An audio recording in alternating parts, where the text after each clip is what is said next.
Hello दोस्तों, स्वागत है आपका फिर से एक बार इस सामान्य विज्ञान की सीरीज़ में। मैं मोहित पासवान एमई डिफेंस एकेडमी के इस ऑनलाइन ई लर्निंग प्लेटफॉर्म पे आपका स्वागत करता हूँ।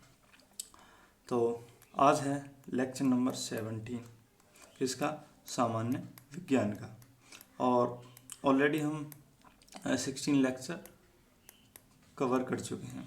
तो इसमें हमने बहुत सारे MCQ क्वेश्चनों की प्रैक्टिस की है, और इन 16 लेक्चर्स में हमने जो एक यूनिट 1 थी उसको कंप्लीट किया है। और अगर आज का लेक्चर और इंक्लूड कर लेते हैं हम तो यूनिट 2 जो कि हीट है आज कंप्लीट हो जाएगी। तो ये यूनिट 2 का लास्ट लेक्चर रहने वाला है। आई होप कि आप सबको ये क्वेश्चन अच्छे से समझ में आ रहे होंगे, और जो नंबर ऑफ क्वेश्चंस की प्रैक्टिस यहाँ पे कराई जा रही है वो इतनी सफिशिएंट है कि आप किसी भी एग्ज़ाम को आसानी से हिट कर सकते हैं अगर कोर साइंस से जो भी क्वेश्चन पूछे जाएंगे। तो चलो शुरुआत करते हैं। और ऑलरेडी हम 157 क्वेश्चंस MCQs कवर कर चुके हैं, और आज है क्वेश्चन नंबर 158 से शुरुआत करते हैं। प्रश्न है कि एक श्वेत और चिकनी, मतलब वाइट कलर की है और सरफेस जो उसका चिकना है, एकदम स्मूथ है, तो कैसी होती है ये चिकनी सतह, कैसी होती है। सपोज करो कोई ये सरफेस है, इसका कलर भी वाइट है और ये एकदम स्मूथ है, इस पर कोई खुरदरापन नहीं है। तो इस पे जो भी रेज आएंगी या जो भी टेम्परेचर की किरण आएंगी, विकिरण होगा, तो उसको क्या है, एक तो वाइट कलर एब्जॉर्ब नहीं करता है, यानी कि अवशोषण नहीं करता है, साथ के साथ सतह स्मूथ है तो ये इसको क्या है, रिफ्लेक्ट कर देगी, उसको परावर्तित कर देगी, यानी कि वापस कर देगी। तो अब इससे हमें ये जो 4 ऑप्शन दिए हैं इनमें से करेक्ट ऑप्शन फाइंड आउट करना। ऑप्शन ए, ताप की खराब अवशोषक तथा खराब परावर्तक। ताप की अच्छी अवशोषक तथा अच्छा परावर्तक। ऑप्शन सी, ताप का खराब अवशोषक तथा अच्छी परावर्तक। ऑप्शन डी, ताप की अच्छी अवशोषक तथा खराब परावर्तक। तो ये खराब अवशोषक है, तो जो अच्छी वाले बी और डी, ये ऑप्शन आपके गलत होते हैं। इसके बाद अच्छा परावर्तक है, क्योंकि स्मूथ सरफेस है, चिकना सतह है, तो ये अच्छा परावर्तक है। तो आंसर जो होगा इसका सही कौन सा होगा, ऑप्शन सी, यानी कि ताप की खराब अवशोषक तथा अच्छी परावर्तक। इसके बाद नेक्स्ट क्वेश्चन है क्वेश्चन नंबर 159। इसमें पूछा गया है निम्न में से कौन सा कथन सही नहीं है। ये जो 4 स्टेटमेंट दिए हैं इनमें से ऐसा कौन सा स्टेटमेंट है जो करेक्ट नहीं है, वो आपको फाइंड आउट करना है। Statement A, air condition. Air condition को हम यहाँ शॉर्ट में AC पढ़ेंगे, ठीक है, आप भी अच्छे से। और दूसरा है एयर कूलर। कूलर को हम सिंपली कूलर पढ़ लेंगे, ठीक है। तो दोनों तापक्रम नियंत्रित करते हैं। ऑप्शन बी, एयर कंडीशनर तथा एयर कूलर दोनों आर्द्रता नियंत्रित करते हैं। ऑप्शन सी, एयर कंडीशनर यानी कि AC आर्द्रता नियंत्रित करता है, परंतु एयर कूलर आर्द्रता नियंत्रित नहीं करता। ऑप्शन डी, दोनों वायु की गति नियंत्रित करते हैं। तो इसका जो करेक्ट आंसर है वो है ऑप्शन सी। इसको मैं समझा देता हूँ कैसे है, क्योंकि जो ऑप्शन सी है वो गलत है और इसमें गलत कथन नहीं है, यानी कि रॉन्ग स्टेटमेंट भी पूछा है। तो ये कह रहा है AC आर्द्रता नियंत्रित करता है, यानी कि जो AC होता है वो आपकी जो ह्यूमिडिटी है उसको कंट्रोल करता है, जबकि कूलर में ऐसा कोई प्रोविज़न नहीं होता। आपके घर में कूलर होगा तो वो पानी उसमें बाहर फेंकता है जिसमें और ज़्यादा ह्यूमिडिटी हो जाती है, तो उसको कंट्रोल नहीं करता है, ठीक है। तो इसका करेक्ट आंसर हो गया option C. AC humidity control करता है जबकि कूलर ह्यूमिडिटी कंट्रोल नहीं करता। अच्छा प्रश्न है, UPPCS में भी पूछा जा चुका है। इसके बाद क्वेश्चन नंबर 116। इसमें पूछा है कि एक थर्मामीटर जो 2000 डिग्री सेल्सियस मापने हेतु उपयुक्त हो, मतलब जो 2000 डिग्री सेल्सियस का टेम्परेचर मापने के लायक हो, वह है। ऑप्शन ए, वाष्प दाब थर्मामीटर। ऑप्शन बी, पारे का थर्मामीटर। ऑप्शन डी, पूर्ण विकिरण pyrometer. Option D, gas thermometer. तो जो पहला है ऑप्शन है वाष्प दाब थर्मामीटर, ये तो बिल्कुल है ही नहीं, ऐसा तो कोई आपने पढ़ा नहीं होगा। ऑप्शन बी, पारे का थर्मामीटर, तो ये बहुत जो नॉर्मली टेम्परेचर होते हैं जैसे डॉक्टर वॉक्टर यूज करते हैं तो उसमें काम आता है। तो वहाँ किसी का 2000 डिग्री सेल्सियस टेम्परेचर होता नहीं है, नॉर्मली अराउंड 100 डिग्री सेल्सियस तक मेजरमेंट के काम आता है। इसके बाद गैस थर्मामीटर भी कोई नहीं होता। जो इसका करेक्ट आंसर है वो है ऑप्शन सी, पूर्ण विकिरण पायरोमीटर। इसमें लिखा हुआ है बाकी इसे कहेंगे थर्मोमीटर। पायरोमीटर क्या है इसका इंग्लिश नेम है, ठीक है, बस यहाँ पे शायद गलत टाइपिंग हुई है। इसके बाद नेक्स्ट क्वेश्चन नंबर 161। इसमें पूछा है कि जब सीले बिस्कुटों को थोड़ी देर के लिए फ्रिज के अंदर रख जाता है तो वह कुरकुरे हो जाते हैं, क्यों? तो इसका हमें करेक्ट आंसर बताना है। यानी कि अगर बिस्कुट सील जाते हैं बाहर रखे रखे काफ़ी दिन से, अगर उनको वापस से हमें कुरकुरा बनाना है तो हम अगर उन्हें फ्रीज में रख दें तो वो कुरकुरे हो जाते हैं। बट ऐसा होता है कि वो हमें साइंस के लैंग्वेज में समझना है। ऑप्शन ए, ठंड से अतिरिक्त नमी बाहर आ जाती है। ऑप्शन बी, फ्रिज के अंदर आर्द्रता कम होती है इसलिए अतिरिक्त नमी अवशोषित हो जाती है। ऑप्शन सी, फ्रिज के अंदर आर्द्रता अधिक होती है इसलिए अतिरिक्त पानी अवशोषित हो जाता है। ऑप्शन डी, फ्रिज के अंदर दाब अधिक होता है जिससे अधिक नमी बाहर आने में मदद मिलती है। तो जो इसका करेक्ट आंसर है वो है ऑप्शन बी। जो फ्रिज है उसके अंदर जो ह्यूमिडिटी है वो बहुत कम होती है और इसीलिए जो एक्स्ट्रा मॉइस्चर है वो क्या होता है, अवशोषित हो जाता है, वह एब्जॉर्ब कर लिया जाता है, क्योंकि कंप्रेसर तो काम करता ही है फ्रिज के अंदर। तो इसका करेक्ट आंसर होगा ऑप्शन बी। इसके बाद नेक्स्ट क्वेश्चन है क्वेश्चन नंबर 162। इसमें पूछा गया है कि शीतकाल में एक मोटी कमीज की अपेक्षा दो पतली कमीज हमें अधिक गर्म क्यों रखती है? यानी कि हम अगर एक मोटी शर्ट पहन लें वो ज़्यादा हमको गर्म रखेगी, या हम पतली पतली दो पहन लें वो ज़्यादा गर्म रखेगी? तो इसमें बताना है ऐसा क्यों। इसमें बता तो दिया है कि इसकी अपेक्षा दो पतली कमीजें हमें अधिक गर्म रखती हैं, पर क्यों ये पूछा है इसमें। तो मैं डायरेक्ट इसका आंसर बता रहा हूँ। इसका करेक्ट आंसर है ऑप्शन बी। दो कमीजों के बीच वायु की परत सुचालक, सॉरी गलत है इसका भी, मैं इसका करेक्ट आंसर ऑप्शन सी। दो कमीजों के बीच वायु की जो परत होगी वो परत रोधी के माध्यम के रूप में काम करती है। यानी कि आपने दो शर्ट पहन ली पतली पतली, तो उन दोनों शर्टों के बीच में जो एयर होगी ना वो ऊष्मा रोधी का काम करेगी, यानी कि वो आपकी हीट को, जो आपकी बॉडी की हीट है उसको बाहर जाने से रोकेगी। तो इसलिए दो कमीजें हमको ज़्यादा वार्म रख पाएंगी सर्दियों के मौसम में भी, जबकि अगर हमने एक मोटी शर्ट पहन ली तो वो हमको इतना गर्म नहीं रख पाएगी। इसके बाद नेक्स्ट क्वेश्चन है क्वेश्चन नंबर 163। इसमें पूछा गया है कि निम्नलिखित में से किसकी ऊष्माधारिता अधिक है? यानी कि हीट ऑब्जर्व जो करने की क्षमता है वो किसकी अधिक है? इसे हम स्पेसिफिक हीट के रूप में भी हम इसे समझ सकते हैं। जो स्पेसिफिक हीट होती है, जैसे समझ लो कि इसमें किसकी स्पेसिफिक हीट ज़्यादा है ये हमको बताना। ऑप्शन ए, लोहे का टुकड़ा। ऑप्शन बी, जल। ऑप्शन सी, स्वर्ण का टुकड़ा यानी कि गोल्ड, सोने का टुकड़ा। Option D, benzene. तो इसका करेक्ट आंसर है ऑप्शन बी, जल। तो जल की जो ऊष्माधारिता वो अधिक होती है, यानी कि उसकी स्पेसिफिक हीट ज़्यादा होती है। इसके बाद नेक्स्ट क्वेश्चन है क्वेश्चन नंबर 164। एक अच्छा क्वेश्चन है। पूछा है यदि किसी स्थान के तापमान में, यहाँ पे थोड़ा गौर देना, सहसा वृद्धि कर दी जाए, यानी कि अचानक इंस्टेंटली उस इंक्रीज कर दिया जाए उसका टेम्परेचर, तो उसकी अपेक्षिक आर्द्रता यानी कि उसकी रिलेटिव ह्यूमिडिटी पर क्या प्रभाव पड़ेगा? ऑप्शन ए, बढ़ती है। ऑप्शन बी, घटती है। ऑप्शन सी, स्थिर रहती है। ऑप्शन डी, घटती बढ़ती रहती है। तो इसका करेक्ट आंसर है ऑप्शन बी, घटती है।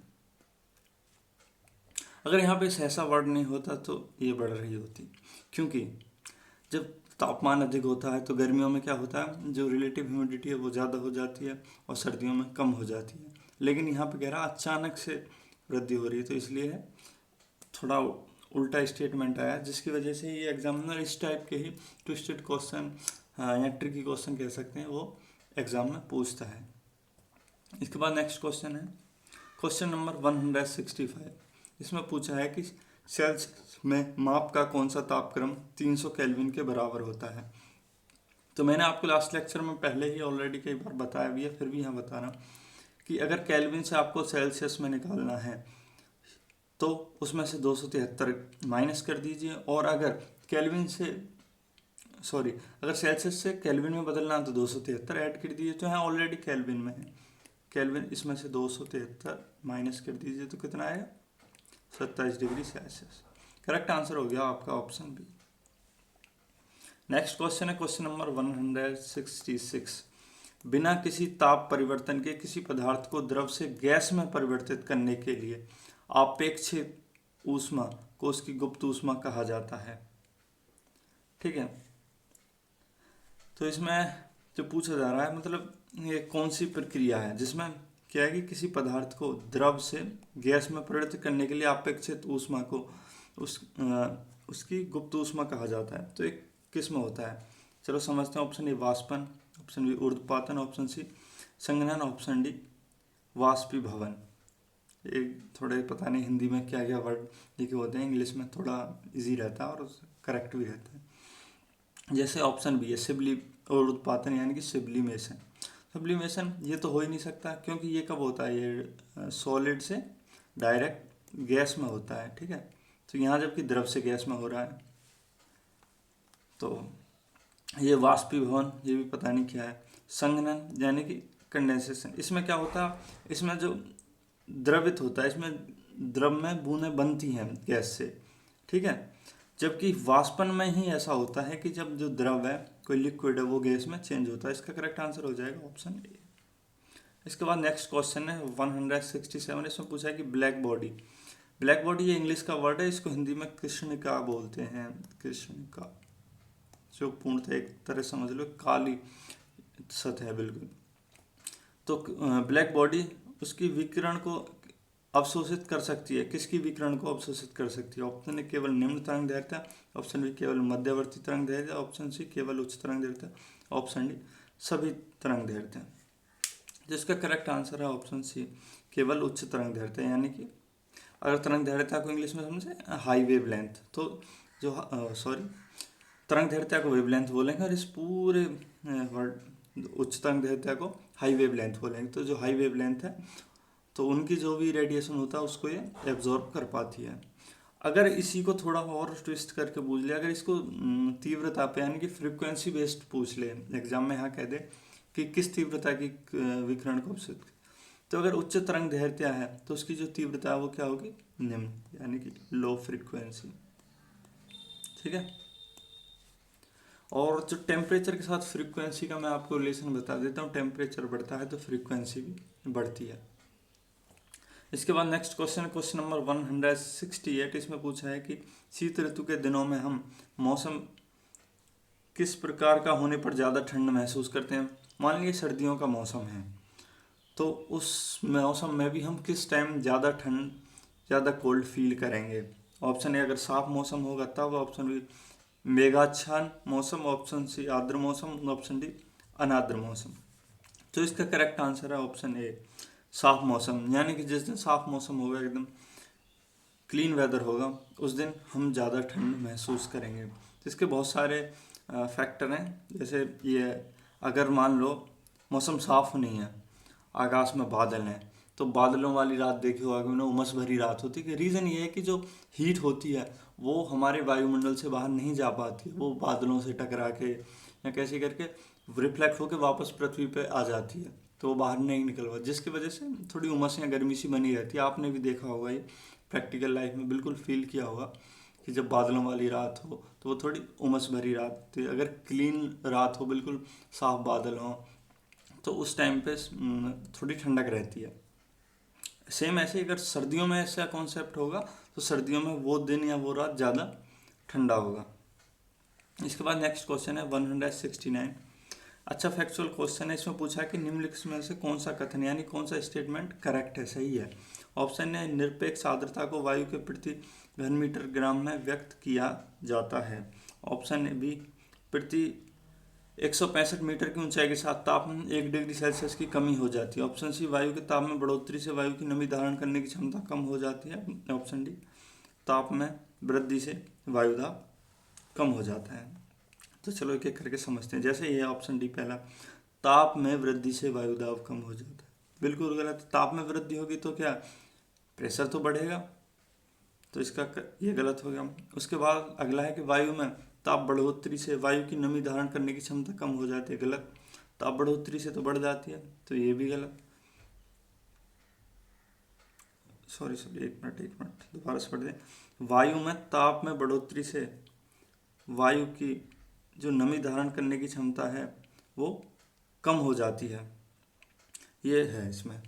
तो अगर हम कोई एयर है उसका टेम्परेचर जैसे बढ़ाएंगे तो उसमें जो क्या बोलेंगे नमी को, ह्यूमिडिटी ही कह सकते हैं यहाँ पे, या मॉइस्चर बोल देंगे। तो मॉइस्चर जो धारण करने की वो क्षमता है उसमें क्या होगी, कम हो जाएगी। ये इसका सही है यहाँ पे, जबकि मैंने यहाँ पे गलत बता दिया, तो ये इसका करेक्ट आंसर हो गया सही। इसको समझते हैं कि इसमें पूछा है धारण करने की क्षमता, ये नहीं पूछ रहा कि इसमें ह्यूमिडिटी कितनी होगी, ठीक है। ह्यूमिडिटी उसमें ज़्यादा होगी लेकिन क्षमता कम हो जाएगी। कैसे, इसको थोड़ा समझते हैं क्लियरली, कि यहाँ पे जब मैं ही कन्फ्यूज कर गया तो आपके लिए तो समझना बहुत ज़्यादा ज़रूरी है।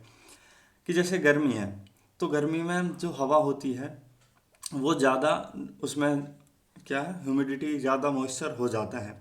जब ज़्यादा मॉइस्चर हो जाता है, लेकिन जो एयर है उसकी कोई एक कैपेसिटी होती है। जैसे हम हैं, अगर हम ही खाना खाते हैं तो सपोज़ कीजिए हम 8 रोटी खाते हैं, ठीक है।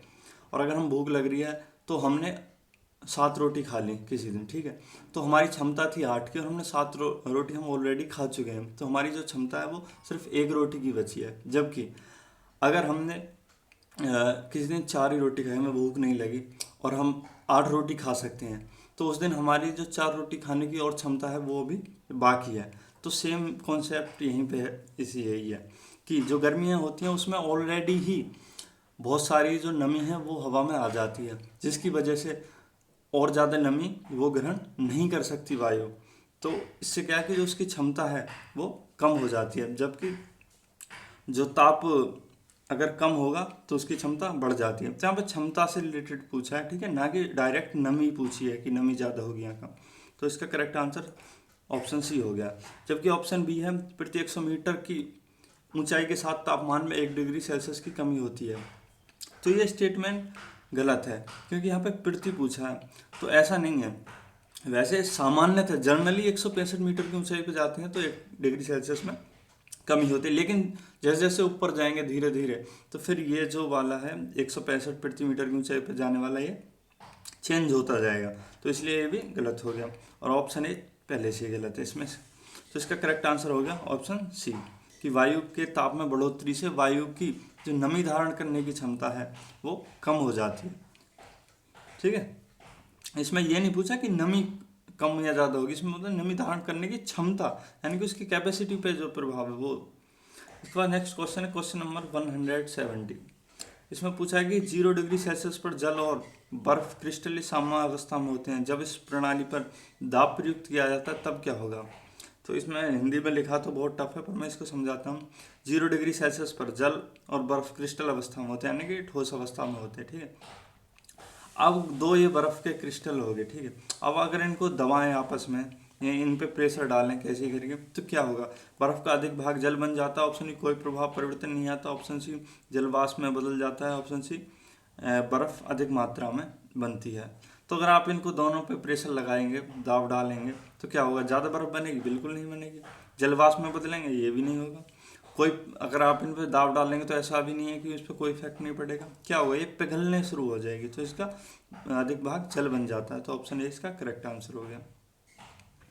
नेक्स्ट क्वेश्चन है क्वेश्चन नंबर 171। इसमें पूछा है कि मिट्टी के घड़े में निम्न में से कौन सी क्रिया के कारण जल ठंडा रहता है। कई बार ये प्रश्न आ चुका है, क्वेश्चन भी इंपॉर्टेंट है।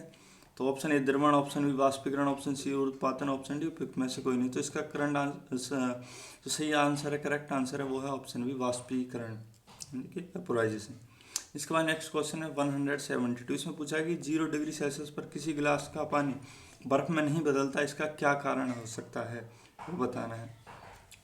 तो ऑप्शन ए पानी 0 डिग्री सेल्सियस पर नहीं जमता, ऑप्शन बी गिलास के पानी को जमाने के लिए उसमें कुछ मात्रा में ऊष्मा का संवरण करना आवश्यक है, ऑप्शन सी गिलास के पानी को जमाने के लिए उसमें कुछ मात्रा में ऊष्मा निकाल देनी आवश्यक है, ऑप्शन डी पानी सिर्फ 0 केल्विन पर जमता है। तो नीचे से ही देखते हैं, ऑप्शन डी जैसे गलत है।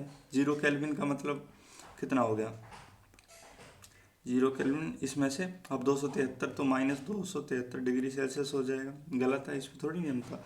इसके बाद पानी के गिलास को जमाने के लिए उसमें से कुछ मात्रा में ऊष्मा निकाल देनी आवश्यक है, यही इसका करेक्ट आंसर है। क्योंकि जैसे इसके ऊपर वाला अपोजिट कि ऊष्मा का संभारण, यानी कि उसमें उस और ऊर्जा मिला देंगे तो वो जम जाएगा नहीं। अगर आप उसमें गर्म करेंगे या उसको एनर्जी देंगे, हीट देंगे, तो वो नहीं जमेगा।